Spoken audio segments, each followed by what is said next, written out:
पुढची एक महत्त्वाची बातमी बघूया। मुंबईतल्या दादरच्या शिवाजी पार्क मैदानावर स्वातंत्र्यपूर्व काळापासून अनेक आंदोलनं आणि चळवळींची सुरुवात झाली। या मैदानानं अनेक राजकीय पक्षांना ओळख दिली। इथं अनेक नेते उदयाला देखील आले। देशाच्या राजकारणाची रणनीती सुद्धा याच मैदानावर ठरत होती।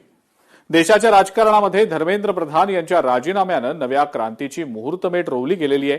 कॉक्रोच जनता पार्टीनं दिल्लीतल्या जंतर मंतरवर नीट परीक्षेतील गैरव्यवहार आणि पेपर फुटीबाबत पुकारलेल्या आंदोलनानंतर मोदी सरकारला केंद्रीय शिक्षण मंत्री धर्मेंद्र प्रधान यांचा राजीनामा घ्यावा लागला। देशातील तरुणाईच्या क्रांतिकारक आंदोलनाला यश मिळाल्यानंतर त्याची जल्लोष रॅली छत्रपती शिवाजी महाराज मैदानावर म्हणजे शिवाजी पार्कवर होणार आहे। या रॅलीचं नेतृत्व राज ठाकरे आणि उद्धव ठाकरेंसह आदित्य ठाकरे आणि अमित ठाकरे देखील करतायत। गेल्या काही दशकात शिवसेना, मराठी माणूस आणि शिवाजी पार्क अर्थात शिवतीर्थ यांचं एक अतूट नातं आहे। त्या शिवतीर्थाची राजकीय आणि सामाजिक ओळख नेमकी कशी होत गेली पाहूया।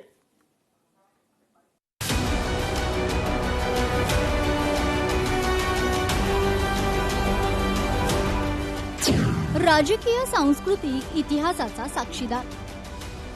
स्वातंत्र्यपूर्व काळापासून अनेक आंदोलनं आणि चळवळींचं उगमस्थान। गेल्या काही दशकात राजकीय चळवळी आणि मराठी माणसासोबत अतूट नातं।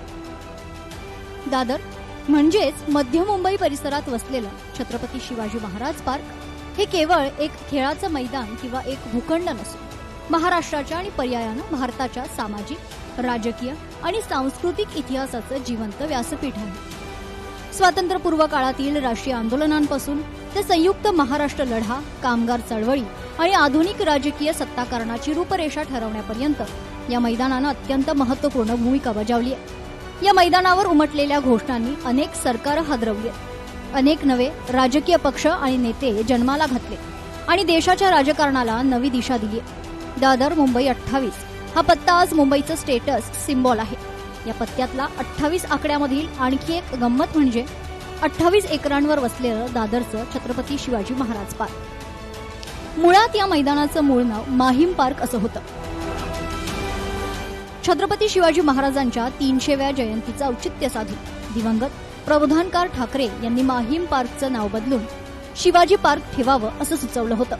तेव्हा या विभागाच्या नगरसेविका अवंतिकाबाई गोखले यांनी नाव बदलण्यासंदर्भातला ठराव महानगरपालिकेत उचलून धरला आणि 10 मे 1927 हा ठराव मंजूर झाला आणि या ऐतिहासिक मैदानाचं नाव शिवाजी पार्क असं झालं। यामुळे शिवाजी महाराजांचं जन्मवर्ष ही 1627 की 1630 असाही एक वाद तेव्हा इतिहासकारांमध्ये झाला होता। त्यामुळे वाद आणि शिवाजी पार्क हे समीकरण काही आजचं नाहीये, हे इतिहासात वारंवार स्पष्ट झालंय। आता या मैदानाचं नाव फक्त शिवाजी पार्क असं नसून 12 मार्च 2020 महानगरपालिकेनं ठराव करून छत्रपती शिवाजी महाराज मैदान असं नाव देण्यात आलंय। माहीमचा हा परिसर पूर्वी ओसाड, वैराण असा भाग होता। या बेटाला बरड बेट किंवा बॅरन लँड असं म्हणायचे। 1138 मध्ये राजा प्रताप बिंब यानं माहीममध्ये आपली राजधानी वसवली आणि पुढे या जागेचं भाग्य बदलत गेलं। या बिंबराजाचा महाल आजच्या शिवतीर्थावर होता असं इतिहासकार सांगतात। ब्रिटिश राजवटीविरोधात निदर्शनं करण्यासाठी, परदेशी कपड्यांची होळी करण्यासाठी आणि मिठाच्या सत्याग्रहाच्या वेळी जनतेमध्ये जनजागृती करण्यासाठी शिवाजी पार्कचा परिसर नेहमी गजबजलेला असे। टिळकांच्या राष्ट्रीय विचारांनी प्रभावित झालेल्या मुंबईकरांना एकत्र आणण्यासाठी शिवाजी पार्क हे मुख्य केंद्र बनलं। महात्मा गांधी, पंडित जवाहरलाल नेहरू आणि सरदार वल्लभभाई पटेल यांच्या अनेक जाहीर सभा या मैदानावर गाजल्या। शिवतीर्थाच्या इतिहासातील सर्वात सुवर्ण आणि ऐतिहासिक अध्याय म्हणजे 1956 ते 1960 संयुक्त महाराष्ट्र आंदोलन। मुंबईसह संयुक्त महाराष्ट्र झालाच पाहिजे या मागणीसाठी पेटलेल्या या लढ्याचं शिवाजी पार्क हे मुख्य शक्तीपीठ झालं होतं। कॉम्रेड डांगे, सेनापती बापट, SM जोशी, प्रबोधनकार ठाकरे यांसारख्या दिग्गज नेत्यांच्या तोफ धडक भाषणांनी हे मैदान दणाणून निघायचं। आचार्य अत्र्यांच्या वक्तृत्वानं या मैदानावर जमणाऱ्या लाखांच्या जनसागराला जनआंदोलनात उतरवलं। अनेक आंदोलनाच्या मशाली याच मैदानात पेटवल्या गेल्या। जॉन फर्नांडिस, शिवतीर्थ यांचे नाते मुंबईच्या ऐतिहासिक कामगार चळवळी आणि राजकीय सभांशी जोडलेलं आहे। मुंबईतील गिरणी कामगारांच्या आंदोलनाच्या काळात जॉर्ज फर्नांडिस यांनी या मैदानावरून अनेकदा आपल्या ओघवत्या आणि आक्रमक भाषणांनी कामगारांना आणि जनतेला मार्गदर्शन केलंय।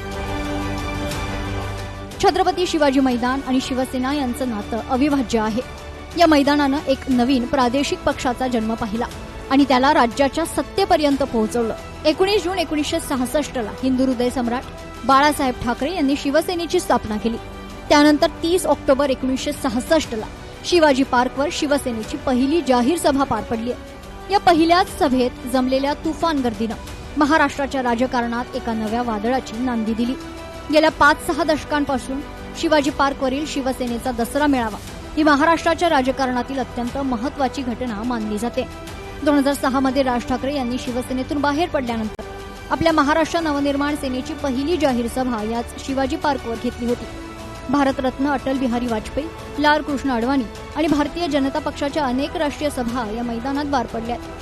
काँग्रेस, राष्ट्रवादी काँग्रेस आणि इतर डाव्या पक्षांनीही आपल्या शक्ती प्रदर्शनासाठी नेहमीच शिवाजी पार्कची निवड केली आहे. याच मैदानानं अनेक पक्षांना नवसंजीवनी दिली आहे. शरद पवार यांनी सोनिया गांधी यांच्या मुद्द्यावर राष्ट्रवादी पक्षाची स्थापना केली.